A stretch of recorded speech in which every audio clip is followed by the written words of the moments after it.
మొదటి కొరింథీ 11వ అధ్యాయము 5వ వచనము 6వ వచనము. ఏ స్త్రీ తల మీద ముసుగు వేసుకొనక ప్రార్థన చేయునో లేక ప్రవచించునో ఆ స్త్రీ తన తలను అవమానపరచును, ఏలయనగా అది ఆమెకు క్షౌరం చేయబడినట్టుగానే యుండును.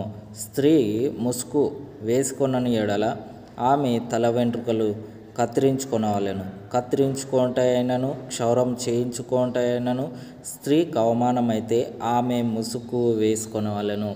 ఇక్కడ పౌలు భక్తుడు చెప్తున్నాడు, స్త్రీ సంఘంలో ఉన్నప్పుడు కానీ లేదంటే ప్రార్థన అనేది ఎక్కడ జరిగినప్పటికీ కూడా స్త్రీకి తలపై ముసుగు కంపల్సరీగా ఉండాలి.